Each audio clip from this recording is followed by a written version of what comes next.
everybody. We have started recording.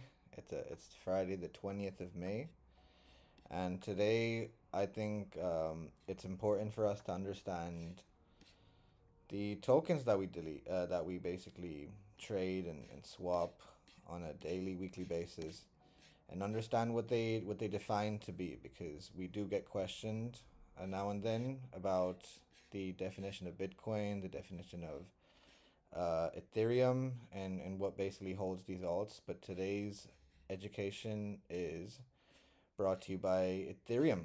So we're going to learn a little bit about Ethereum today and get this track flowing. So if you guys are able to see my screen, just let me know. If not, I'll just share my screen now. In fact, I don't think my screen is sharing. Give me a second. So yeah, if you guys can see my screen, you'll see that I'm sharing our server here. And in our server, we try to keep things engaged. And the way we do it is by educating folks. So when someone joins our server, they can go down to our Crypto Cobras guide and are able to see all these things defined. There's an FAQ section. There's a sort of definition for guidance here. And then there's a part for trading guides, and then there's a part for Solidity for people who want to learn how to program these smart contracts. But let's start with Ethereum, and basically just define what Ethereum is to start with. So I'm going to read a little bit from the passage here. So Ethereum is the network that allows smart contracts and transactions to take place. Ethereum, or ETH, is the currency that is used to give transaction value and pay network costs. So ETH is the currency used by all services, protocols, and goods on Ethereum network. Ethereum has ETH much like Bitcoin has BTC. At present, there is no supply limit on ETH.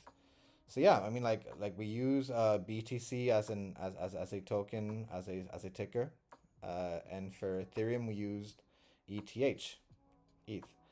And the history of ETH is pretty interesting. Honestly, like I think we went through about 6 to 7 years of BTC, and we had about 5 to 6 young lads by the names of Mihai Asley, Anthony Delorio, Charles Hoskinson, and Vitalik Buterin, Gavin Woods, that teamed up, and they were fans of Bitcoin to start with. So they were fans of Bitcoins. They started off Bitcoin magazine, and let's just read the history here, and we can sort of define it from there. So Vitalik Buterin launched the Ethereum project with a white paper in late 2013. Buterin was working on the Mastercoin project at the time. Therefore, this is a significant milestone. Ethereum was first announced in late January 2014 at a Miami Bitcoin conference with Mihai, Anthony Delorio, and Charles Hoskinson. I'm going to look for this thing on YouTube. I think this is something that we can watch. We can watch this Bitcoin conference. This is where history was made. To support the development of this project, a crowd sale was held from July to September 2014 with over 50 million Ether produced through Genesis issue sold. During this first 2 weeks of the auction, investors could get 2,000 Ethereums for 1 Bitcoin.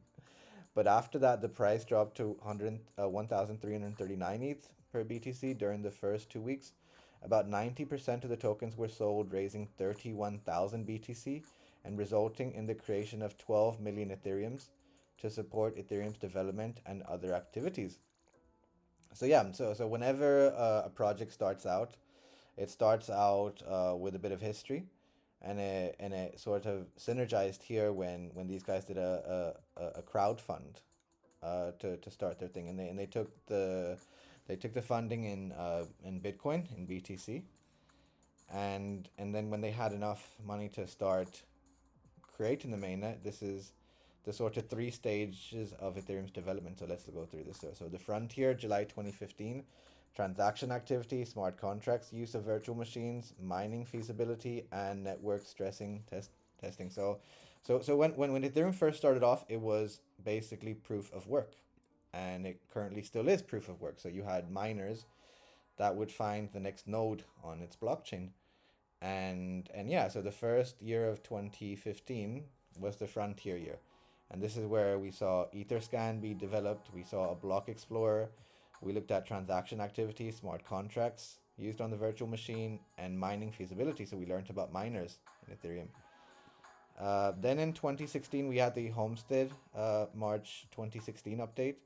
So the integration of proposals, quicker transactions, and the Ethereum Foundation acceptance of Ethereum donations from other parties. So now we're sort of bringing outsource ability here. So the first year was more integration and building the sort of mainnet and building its explorers and the smart contract usage, its ERC sort of tokens. So then we had the Homestead sort of confinement of we sort of doing a seed round in other sort of, you can say, fundraisers. So the Ethereum Foundation acceptance of ETH donations from other parties. So yeah, so we started to take donations in Ethereum Foundation through ETH. Then we had the Metropolis update in October 2017. Now we're starting to like really see Ethereum get into mainstream. For improved scalability, transaction processing, and security, received a twofold upgrade. Then the other two updates are Byzantine and Constantinople. So the Conquer type updates that took place. And yeah, so down to it, Ethereum works in processes of the current feature. So we have the smart contract feature, the Ethereum blockchain, right? We have Etherscan, we have the consensus mechanism, proof of work currently. So we're moving on to at the time of this recording, we're still in proof of work, and we're just moving on to proof of stake. So currently, we are in proof of work. Then we have the EVM, the Ethereum Virtual Machine. This is where you would test your tokens and put them through a Wrinkle-B and its testnets, and then start to bring it into its mainnet. So this is when token founders would start playing with Ethereum Virtual Machine. Ethereum's native token ETH is where gas fee gets paid. It's what's used for testnet purposes, for mainnet purposes, and it's used as a sort of pegging currency against all pairs. So if you go to Uniswap, you'll see ETH v Uni, ETH v Bondly, ETH v Trust, and all these tokens there. Now Solidity is the process that we define as the programming language. This is what Charles Hoskinson brought in when he brought in Ethereum's sort of programming language. So Solidity is that programming language. So I'll define it here. So Solidity is the Ethereum network's programming language, which is used to create smart contracts, protocols, and decentralized apps. Among other things, Solidity is object-oriented with C#, C++, JavaScript, and Python as influences. So yeah, so Ethereum is basically based around Solidity. So Solidity is the programming language that we use to basically write the rules of the token and write the contract size. And if you want your token to have the resonance of Bitcoin, you'd sort of program in 21 million Bitcoins. And then you create a transaction protocol and see if it's a proof of work, proof of stake. Is it a mining sort of rig? Is it a proof of stake mechanism? Is it a proof of earn game? What's its sort of basis? So play to earn, metaverse, all is based around Solidity programming language. And then when you look into like things like Polkadot with the substrate, and you look into Cardano and other sorts of mainnets like Solana, you'll see that they have based quite a bit of their tokens on Solidity. So I hope that kind of explains the importance of its many confinements. These are the like 1, 2, 3, 4, 5, 6, the six pillars of Ethereum: smart contract, Ethereum blockchain, consensus mechanism, Ethereum virtual machine, Ether as its pegging token, and Solidity programming language. Now, as you see, like we're getting into the summer of 2022, and we've had a delay in its roadmap. As you know, ETH 2.0 was supposed to come out in July, and currently it has been delayed by another couple of months because of the burn rate and many other sort of mechanisms. But let's read about ETH 2.0 roadmap here. So it goes here: the upgrade to Ethereum 2.0 predicted to be Q2 of 2022 is Ethereum's emphasis. Switching to Ethereum 2.0 will increase the network scalability, security, and sustainability by changing the consensus method to proof of stake. So currently, we are on proof of work. We are very dependent on miners, allowing us to transact our basically transactions through gas fee, and we pay these miners a high premium on gas fee, and that's due to them doing the hard work of using their servers to find the next node, or put our transactions through this. So this is why we pay the kind of gas fee that we have paid through the last, you can say, 1.5 year. Sometimes we've paid $7,000. Sometimes we paid $100. Sometimes we paid $20. It varies depending on the demand on the mainnet. So yeah, Beacon Chain is the initial phase of this improvement. So yeah, Beacon Chain 2.0 is what's been used to basically bring in proof of stake. It provides the essential infrastructure for Ethereum staking and lays the groundwork for future enhancements. The Beacon Chain is now part of Ethereum 2.0. However, it operates independently of Ethereum's mainnet proof of work version. Yeah, so it's basically calculating all the burns that are taking place currently on Ethereum's proof of work mechanisms, and we can actually follow these burns on all token projects. The two will eventually fuse. At one point, when the burns are complete, you will see us fuse with Beacon Chain, allowing for network wide staking and eliminating the need for proof of work support. So we won't need to pay the gas fee that we currently pay, and the slow transaction speed. Following that, the developers must implement the shard chain. So now we're going into sharding. We're going into ZK rollups.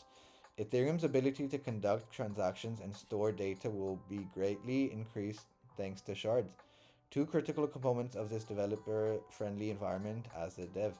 So we are currently in that phase right now, and whenever you're watching this video, you will see this as a history piece of us moving from Ethereum 1.0 of proof of work and moving on to Ethereum 2.0 proof of stake. So I hope that kind of defines to everybody here what Ethereum is all about, and why we trade it, and why we swap our tokens on its mainnet. But Ethereum is currently, if we go to CoinGecko, it is second in line on market cap. So let's go to CoinGecko real quick and quickly show you that. So Ethereum is currently worth 1,971. It's the second most highest proponent on the market cap, alongside Bitcoin at number one. Its current market cap is 237 billion, and Bitcoin's is 558 billion. We're currently at a market cap of 1.3 trillion. So we would say a big majority of these two tokens, including Ethereum, is part of the higher market cap, up to 50 to 60%. So that's why we're so dependent on the price action when it comes to Bitcoin and Ethereum. So that defines Ethereum for you. If you want to learn more about Ethereum, do look into Ethereum Foundation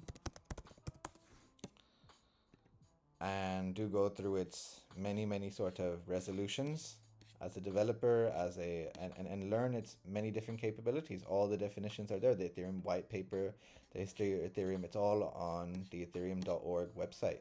And if you want to take further development, what I would sort of advise is go to vitalik.ca. This is where Vitalik Buterin writes his personal blog, and it's pretty cool. I would say start with the end game. Learn about proof of stake. Learn about ZK rollups and the different 2.0 setups that we have, as in Polygon, Algorand, and its many sort of capabilities. So yeah, that should define for you Ethereum. Thank you guys.